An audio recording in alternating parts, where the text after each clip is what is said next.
എല്ലാവർക്കും വന്ദനം. പരിശുദ്ധാത്മാവിൻ്റെ നിറവിൽ ജീവിക്കാൻ വിളിക്കപ്പെട്ട ജീസസ് എവരിഡേ ശ്രദ്ധിക്കുന്ന ഓരോ ദൈവത്തിൻ്റെ വിളിയും തിരഞ്ഞെടുപ്പുമുള്ളവരെ, കഴിഞ്ഞ നാളുകളേക്കാൾ അധികം പ്രാർത്ഥനയിലും വിശ്വാസത്തിലും നിങ്ങൾ വർദ്ധിച്ചു വന്നു എന്ന് ഞാൻ വിശ്വസിക്കുന്നു. നമ്മുടെ ജീവിതത്തിൽ ഓരോ ദിവസം കഴിയുന്നതോടെ നമ്മൾ കർത്താവിനോട് അടുക്കുകയാണ്. പാതാള ഗോപുരത്തിന് ജയിക്കാൻ കഴിയാത്ത കരുത്തുള്ള ഒരു സഭയായി നമ്മൾ വർദ്ധിക്കുകയാണ്. നമ്മുടെ ജീവിതം ഒരു ക്യാമറ പോലെയാണ്. ക്യാമറയുടെ ഏറ്റവും വലിയ പ്രത്യേകത അതിൻ്റെ ഫോക്കസാണ്. ഒരു കാര്യത്തിൽ ഫോക്കസ് ചെയ്താൽ ബാക്കി എല്ലാം മങ്ങിപ്പോവും, ബ്ലറായി മാറും. ഫോക്കസ് ചെയ്യാൻ പറ്റിയില്ലെങ്കിൽ ക്യാമറ കൊണ്ട് പ്രയോജനമില്ല. അടുത്തത് ക്യാമറയുടെ ഒരു പ്രത്യേകത ടൈമിംഗ് ആണ്. ടൈമിങ്ങിൽ ക്ലിക്ക് ചെയ്തില്ലെങ്കിൽ വീണ്ടും വീണ്ടും വീണ്ടും അടുത്ത സമയത്തിന് കാത്തിരിക്കണം. ഒരു ഗ്രൂപ്പ് ഫോട്ടോ എടുക്കാൻ നേരത്ത് എല്ലാവരും ഒരുപോലെ നിൽക്കുന്ന ഒരു ടൈമുണ്ട്. ആ ടൈമിൽ എടുത്തില്ലെങ്കിൽ അത് പോയി. ഫോക്കസ് വേണം, ടൈമിങ് വേണം. ഇത് രണ്ടും ഒരുപോലെ വരാൻ ബുദ്ധിമുട്ടാണ്. കഴിഞ്ഞ ദിവസം കാശ്മീരിലേക്ക് യാത്ര ചെയ്ത ഒരു ഫോട്ടോഗ്രാഫർ മൊബൈലിൽ ഒരു ആപ്പിൾ തോട്ടത്തിൻ്റെ ഒരു പടമെടുത്തു. വെറുതെ മൊബൈലിലെടുത്തതാണ്. ആപ്പിൾ തോട്ടത്തിൽ മഞ്ഞ് പെയ്യുന്നു. വളരെയധികം മഞ്ഞ് പെയ്യുന്നത് കൊണ്ട് ആപ്പിൾ തോട്ടത്തിലെ ചെടികളെ പ്ലാസ്റ്റിക് ഷീറ്റിട്ട് മൂടിയിരിക്കുന്നു. അത് മലയുടെ മുകളിൽ നിന്ന് എടുത്തപ്പോൾ ഒരു വെറൈറ്റിയാണ്. അദ്ദേഹത്തോട് ഒരു വിമാന കമ്പനിക്കാരെ ഒരു ആപ്പിൾ ട്രീകളുടെ ഫോട്ടോ വേണമെന്ന് പറഞ്ഞു. അദ്ദേഹം ഇത് അയച്ചു കൊടുത്തു. അദ്ദേഹത്തിന് അവർ പ്രതിഫലമായി കൊടുത്തത് 2 ലക്ഷമാണെന്ന് ഒരു മലയാളിയായ ഫോട്ടോഗ്രാഫർ പറയുന്നു. എന്നിട്ട് അദ്ദേഹം പറയുകയാണ്, ടൈമിങ്ങിൽ ഫോട്ടോ എടുക്കുക, ഫോക്കസ് ചെയ്യുക. അപ്പോൾ ടൈമിങ്ങും ഫോക്കസും ഒരുമിച്ച് വരികയാണെങ്കിൽ മനോഹരമായ ചിത്രങ്ങളുണ്ടാകും. ഇതുപോലെ തന്നെ നമ്മുടെ ജീവിതം ഇതുപോലെയാണ്. നമ്മൾ എന്തിലാണോ ഫോക്കസ് ചെയ്യുന്നത്? പൗലോസ് പറയുന്നു, ഭൂമിയിലുള്ളതല്ല ഉയരത്തിലുള്ളത് ചിന്തിപ്പേൻ. ഉയരത്തിലുള്ളതാണ് ഫോക്കസ് ചെയ്യുന്നതെങ്കിൽ ഭൂമിയിൽ എല്ലാ കാര്യവും ടൈമിങ്ങിൽ കാര്യങ്ങൾ നടക്കും. എല്ലാം തക്ക സമയത്ത്, അതതിൻ്റെ സമയത്ത് ഭംഗിയായി നടക്കും. നമ്മുടെ ഫോക്കസ് തെറ്റാണെങ്കിൽ, ഈ ലോകത്തിൽ എവിടെയെങ്കിലും നമ്മൾ ഫോക്കസ് ചെയ്തിട്ടുണ്ടെങ്കിൽ നമുക്ക് നഷ്ടപ്പെടുന്ന നിത്യതയാണ്, വിശുദ്ധ ജീവിതമാണ്. അതുകൊണ്ടാണ് ദേമാസ് ഈ ലോകത്തെ സ്നേഹിച്ച് എന്നെ വിട്ടുപോയെന്നൊക്കെ പൗലോസ് പറയും. ദേമാസ് എന്ന വ്യക്തി മഹാപാപിയായിട്ട് പോയെന്നൊന്നും അല്ല ഇതിൻ്റെ അർത്ഥം.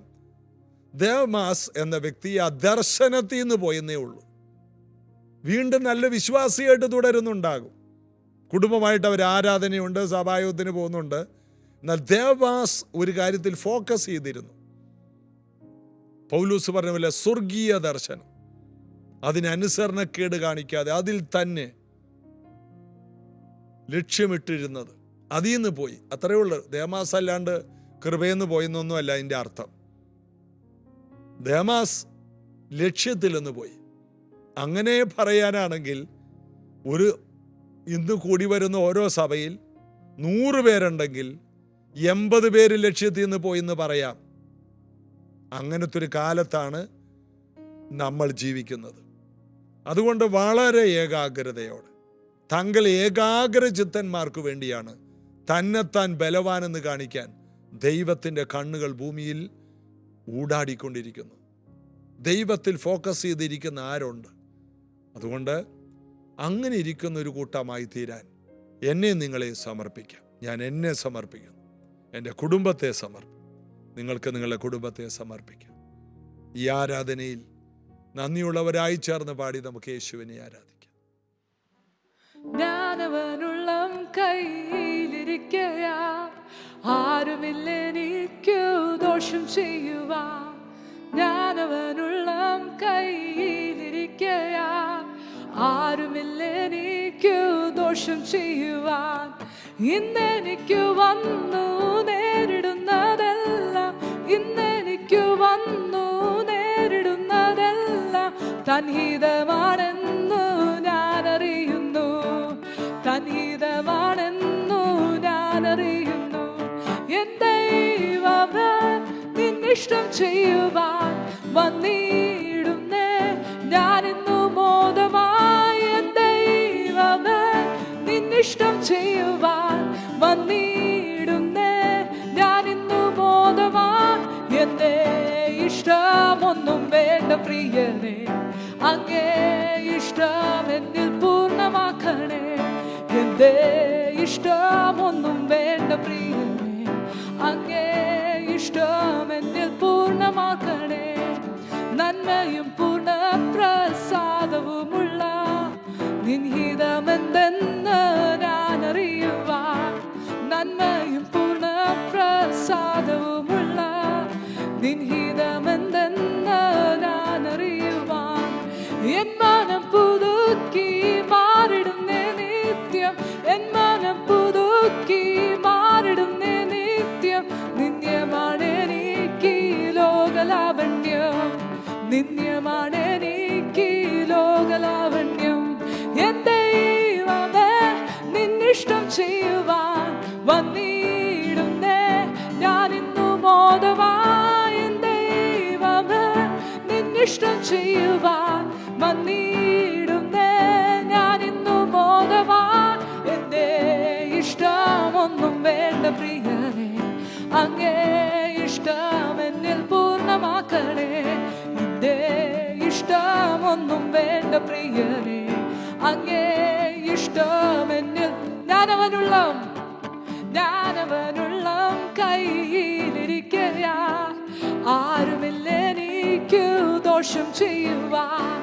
ഞാനവനുള്ള കയ്യിലിരിക്കയാ, ആരുമെന്നെനിക്ക് ദോഷം ചെയ്യുവാൻ.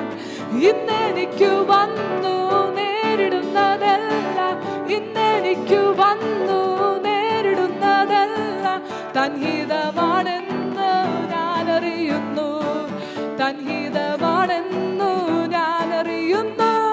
എൻ ദൈവമേ, നിന്നിഷ്ടം ചെയ്യുവാൻ വന്നിടുന്നേ ഞാനിന്നു മോദമായി. എൻ ദൈവമേ, നിന്നിഷ്ടം ചെയ്യുവാൻ വന്നിടുന്നേ ഞാനിന്നു മോദമായി. എന്റെ ഇഷ്ടമൊന്നും വേണ്ട പ്രിയനെ, അങ്ങേ ഇഷ്ടം എന്നിൽ പൂർണ്ണമാക്കണേ. എന്റെ ഇഷ്ടമൊന്നും വേണ്ട പ്രിയനെ, അങ്ങേ ഇഷ്ടം എന്നിൽ പൂർണ്ണമാക്കണേ. അപ്പോസ്തലപ്രവൃത്തി 4:33 2 ദിവസമായിട്ട് നിൽക്കുന്നു മഹാശക്തി. അതൊരു പ്രധാന വിഷയമാണ്. അന്ത്യകാല സഭയുടെ ഏറ്റവും അഭിവാജ്യ ഘടകമാണ്. എവിടെയെല്ലാം ദൈവശക്തിയുള്ള സഭയുണ്ടോ ആ സഭകളെല്ലാം വളരും.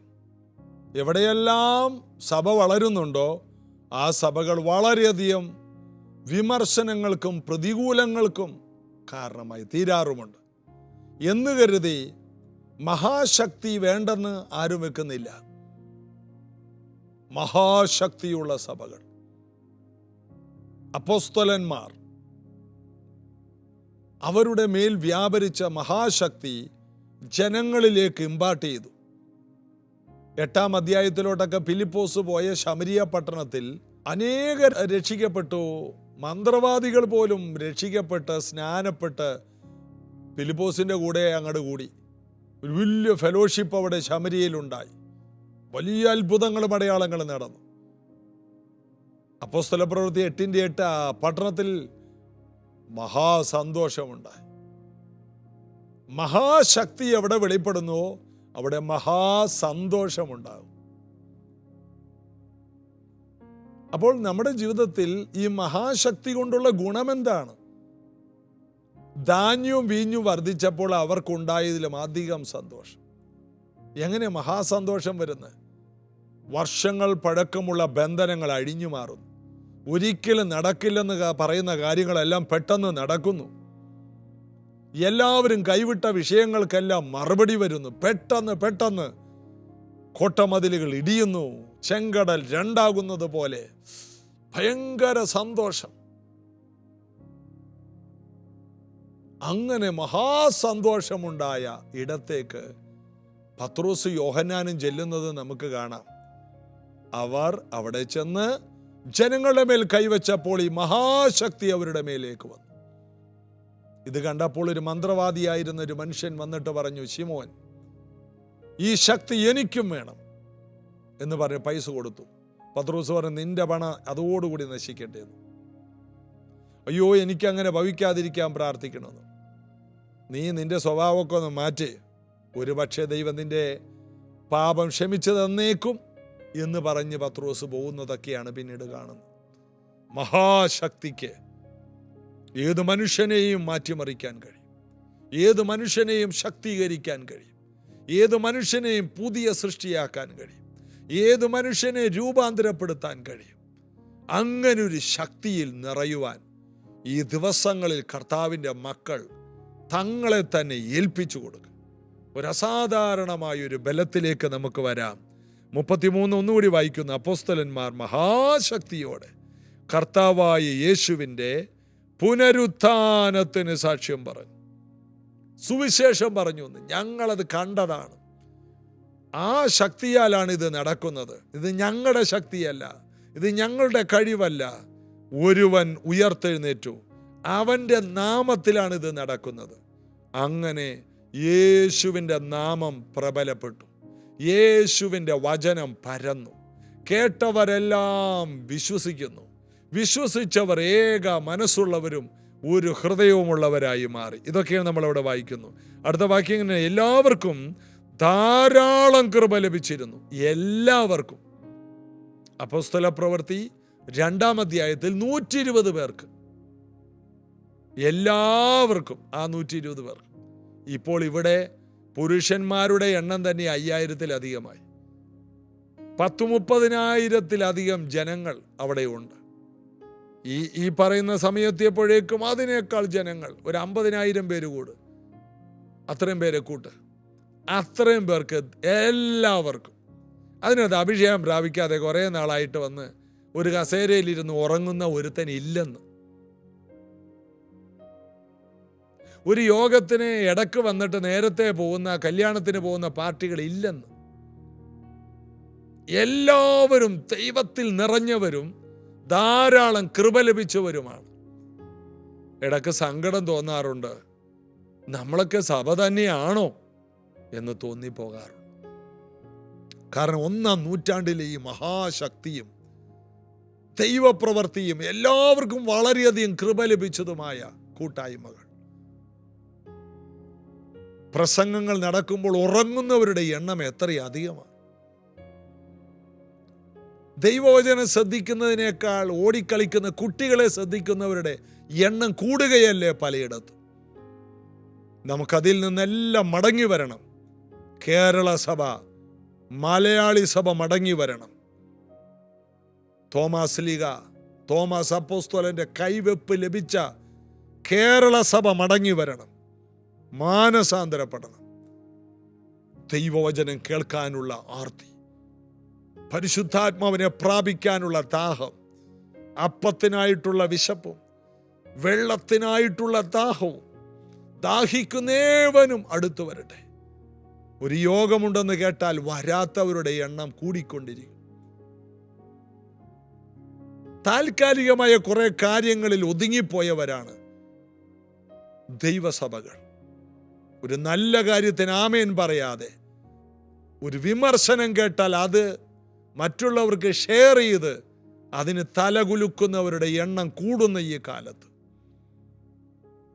പരിശുദ്ധാത്മാവിലേക്ക് കൂടുതൽ അടുത്തു വരുവാൻ കർത്താവിൻ്റെ മക്കൾ വളരെ ദാഹമുള്ളവരാകണം.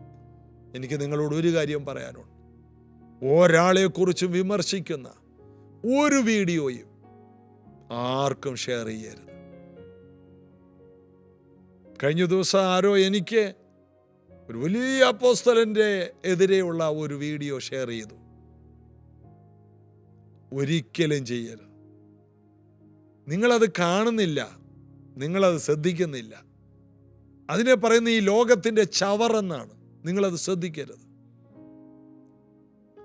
പരിശുദ്ധാത്മാവിനെ ദുഃഖിപ്പിക്കുന്ന ഒന്നിലും നിങ്ങൾ കൂട്ടാളികളാകരുത്.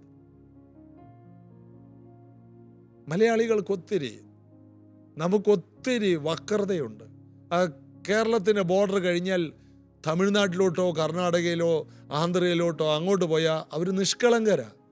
ലോകം മുഴുവൻ മലയാളിക്ക് എന്ത് പറ്റിയെന്ന് അറിയില്ല. നമ്മളെല്ലാം വക്രഗതിയുള്ള നക്ഷത്രം പോലെയാണ്. ഒരിക്കൽ എനിക്കെതിരെ ആരോ ഒരു വീഡിയോ ഇട്ടു. ഉടനെ ആ വീഡിയോ ചർച്ചിലെ എല്ലാവർക്കും, എനിക്കറിയാവുന്ന എൻ്റെ ബന്ധമുള്ള എല്ലാവർക്കും ഷെയർ ചെയ്ത ഒരു പുള്ളിയുണ്ട്. ആ പുള്ളിക്കാരൻ മൊത്തം പേർക്ക് ഷെയർ ചെയ്തിട്ട് ആഘോഷിച്ചു. അതിനുശേഷം എന്നെ വിളിച്ചിട്ട്, പക്ഷേ ഏതവനാണ് അത് ഇട്ടത്? അവനെ എൻ്റെ കയ്യിൽ കിട്ടിയ ഞാൻ രണ്ടാം കട കൊടുക്കും. ഞാൻ പറഞ്ഞു, വേണ്ട ബ്രദറെ, ഒന്നും ചെയ്യണ്ട, എനിക്കറിയാം ആ ആളാരാണെന്ന്. അദ്ദേഹം എല്ലാവർക്കും അയക്കുകയും ചെയ്തു. ഏറ്റവും ഒടുവിൽ എന്നെ വിളിച്ച് ധൈര്യപ്പെടുത്തുകയാണ്, ഞാൻ അവനിട്ട് 2 കൊടുക്കട്ടെ. ഏത് വൃക്ഷത്തെയും ഫലത്താൽ തിരിച്ചറിയാം. ഇതിനൊന്നും മറുപടി പറയാൻ നമുക്ക് കഴിയില്ല. ഇങ്ങനെയാണ് വക്രഗതിയുള്ള നക്ഷത്രങ്ങൾ എന്നാണ് യൂദയുടെ ലേഖനത്തിൽ പറയുന്നത്. ഒരിക്കലും ഒരു നല്ല ഗതിയിൽ അത് പോകില്ല. നല്ലതാണെങ്കിൽ നല്ലത്, ചീത്തയാണെങ്കിൽ ചീത്ത. ഇതാണ് മനുഷ്യർ. എന്നാൽ ഇത് വക്രഗതിയുള്ള നക്ഷത്രങ്ങൾ. നക്ഷത്രങ്ങൾ എന്ന് പറയുമ്പോൾ വീണുപോയ ദൂതന്മാരെന്നാണ് അതിൻ്റെ അർത്ഥം.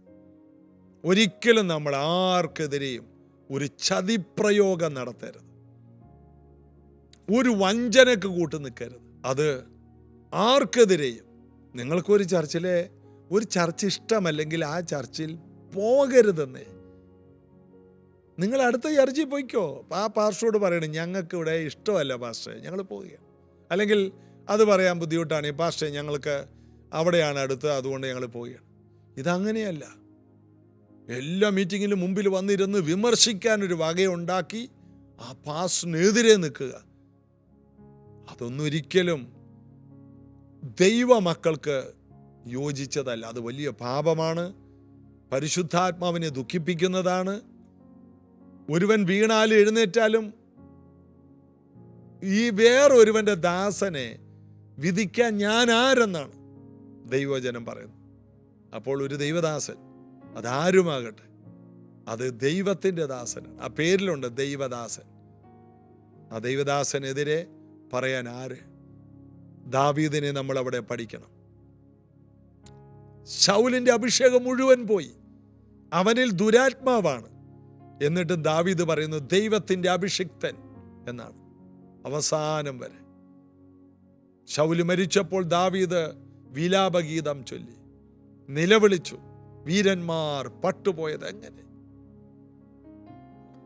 എന്ന് പറഞ്ഞ് വാവിട്ട് നിലവിളിച്ചു. അപ്പോൾ ദൈവകൃപ പോയവരെ പോലും നമ്മൾ ബഹുമാനിക്കണം. എങ്ങനെ? അവർ ഒരു കാലത്ത് കർത്താവിന് വേണ്ടി ശോഭിച്ചു, ഇനി അവർ മടങ്ങി വരാം, അവർക്ക് വേണ്ടി പ്രാർത്ഥിക്കണം. വിമർശിക്കുന്നത് മഹാപാപമാണ്. ഇന്ന് നമ്മുടെ നാടിനെ ഇത് ഒരു ക്യാൻസർ പോലെ കടന്നു പിടിക്കുന്നുണ്ട്. അതുകൊണ്ട് ദൈവശക്തിയിൽ വളരാനും ദൈവകൃപയിൽ ജ്വലിക്കാനും ആഗ്രഹിക്കുന്നവർ ആ ഒരു ലെവലിലേക്ക് പോകരുത്. എല്ലാവർക്കും ധാരാളം കൃപ ലഭിച്ചിരുന്നു. നമുക്ക് ലഭിക്കേണ്ട കൃപകൾ നമുക്ക് ലഭിക്കാതെ പോകുന്നതിൻ്റെ കാരണം, കൃപ ലഭിച്ചവർക്കൊരു വന്ദനം ചൊല്ലുവാൻ നമുക്ക് കഴിയാതെ പോകുന്നു. ഗബ്രിയേൽ മാലാഖ ഇറങ്ങി വന്നത്, കൃപ ലഭിച്ചവളെ നിനക്ക് വന്ദനം. അപ്പൊ കൃപ ലഭിച്ചവരെ നമ്മൾ ബഹുമാനിക്കണം, അവരെ ആദരിക്കണം, അവരെ നിന്ദിക്കരുത്. കൃപ ലഭിച്ചവരെ വന്ദിക്കണം, ബഹുമാനിക്കണം, ആരാധിക്കണമെന്നല്ല. കൃപ തന്ന ദൈവത്തെ ആരാധിക്കണം, കൃപ ലഭിച്ചവരെ ബഹുമാനിക്കണം. ദൈവം കൊടുത്ത കൃപയാണ്. അതുകൊണ്ട് ഓരോ വ്യക്തികളെയും, നിങ്ങളെ നടത്തിയവരും നിങ്ങൾക്കറിയാവുന്നവരും യൂട്യൂബിൽ നിങ്ങൾ പ്രസംഗം കേട്ടിട്ടുള്ളവരും, അവരെങ്ങനെയാണെങ്കിലും എല്ലാവർക്കും വ്യത്യസ്തമായ കൃപയാണ്. അതിനെയെല്ലാം നമ്മൾ ബഹുമാനിക്കണം. വേണ്ടതെടുത്താൽ മതി, അതെല്ലാം ദൈവത്തിൻ്റെതാ. ദൈവത്തിൻ്റെ ദാസന്മാർ ലക്ഷക്കണക്കിനുണ്ട്. അതെല്ലാം ദൈവമാണ് അവർക്ക് പ്രതിഫലം കൊടുക്കുന്നത്. നടുന്നവനും നനയ്ക്കുന്നവനും. അപ്പോൾ അവരാണ് നടുന്നതും അവരാണ് നനയ്ക്കുന്നതും. വളരുമാറാക്കുന്നത് ദൈവമാണ്. അതുകൊണ്ട് ഈ തോട്ടത്തിലെ വേലക്കാരെ ആരെയും വിമർശിക്കരുത്. എല്ലാവർക്കും ധാരാളം കൃപയുണ്ടാകട്ടെ. കൃപയിൽ നിറഞ്ഞു നിൽക്കാം. കൃപ ലഭിച്ച എലിസബത്തിനെ കാണാൻ മറിയ ഓടിയതുപോലെ, കൃപ ലഭിച്ചവർ തമ്മിൽ വന്ദനം ചൊല്ലിയപ്പോൾ അകത്ത് പിള്ള തുള്ളിയതുപോലെ ചില ആത്മചലനങ്ങൾ കൃപകളിൽ ജ്വലിച്ച് നിൽക്കുന്ന നമ്മുടെ ജീവിതത്തിൽ ഉണ്ടാകണം. എല്ലാവർക്കും ധാരാളം കൃപ, എല്ലാവർക്കും. ചർച്ചിൽ വരുന്ന കൊച്ചുകുട്ടികൾ പോലും, എനിക്കറിയാം, എൻ്റെ മകള് 3 വയസ്സിലാണ് അഭിഷേകം പ്രാപിച്ചത്. ഞങ്ങൾ വിചാരിച്ചു വെറുതെ ഇരുന്ന് എന്തൊക്കെയോ പറയുകയാണ്.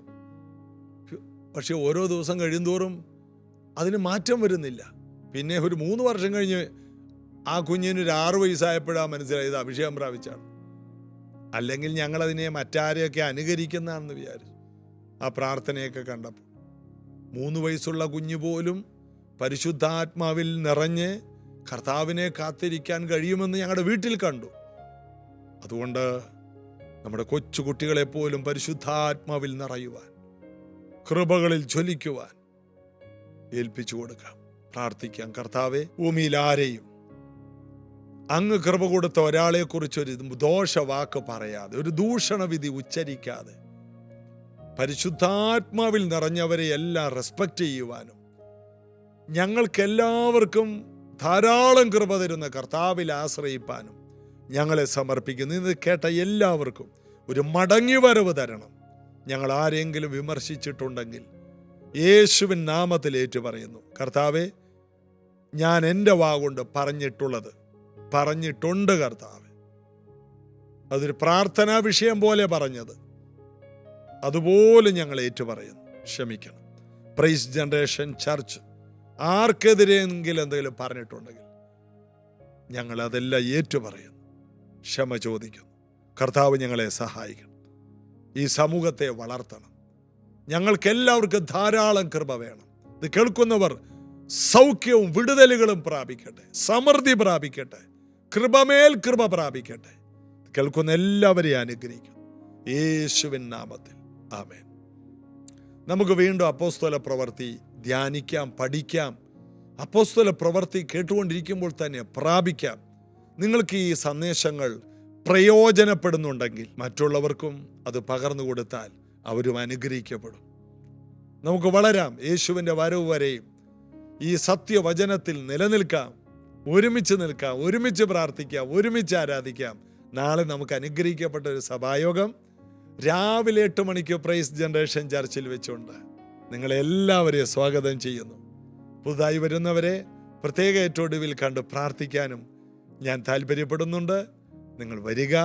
കർത്താവ് അനുഗ്രഹിക്കട്ടെ. തിങ്കളാഴ്ച മുതൽ ജീസസ് എവരിഡേ തുടരുന്നതാണ്. God bless U.